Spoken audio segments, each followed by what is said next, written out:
সাপ্তাহিক চণ্ডীদাস পত্রিকার প্রতিষ্ঠাতা, সম্পাদক, কবি ও মানবতাবাদী চিন্তক কুমুদ কিঙ্করের ৩৮তম প্রয়াণ দিবসে শ্রদ্ধা ও স্মরণ অনুষ্ঠানের মধ্য দিয়ে পালিত হল জয়দেবের হরিদাস আশ্রমে।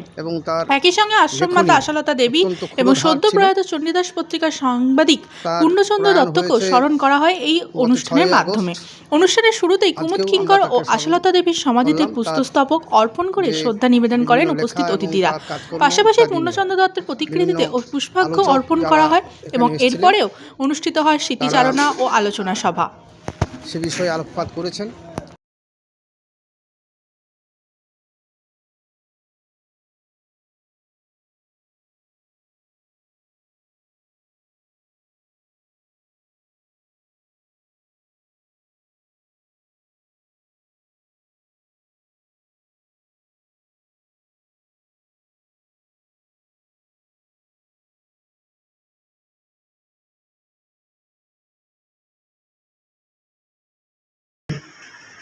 তার স্মরণ আমরা করব।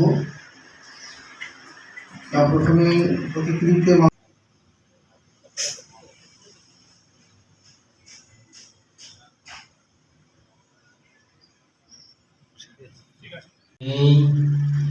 নেই নৌকো, গোধূলি ম্লান আলোয় দিগন্ত রেখা ক্রমশ গেরুয়া, উচ্ছ্বাস মরে যাওয়া নিভন্ত আগুন জিজ্ঞাসা কুরে কুরে খায় কি পড়ার সময়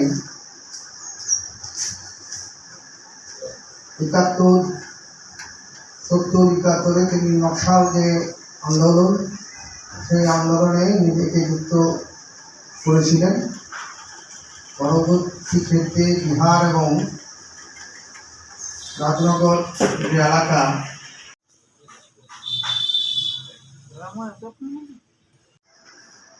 আজকে আমাদের কিঙ্কর আশ্রমমাতা আশালতা দেবী এবং নির্ভীক সাংবাদিক পূর্ণ দত্তের স্মরণ সভায় আমরা যারা মিলিত হয়েছি সকলকে ধন্যবাদ জানাই এবং তাদের জানাই শ্রদ্ধা। কুমুদা সম্বন্ধে অনেক আলোচনা শুনলেন, বিশেষ করে সন্তোষ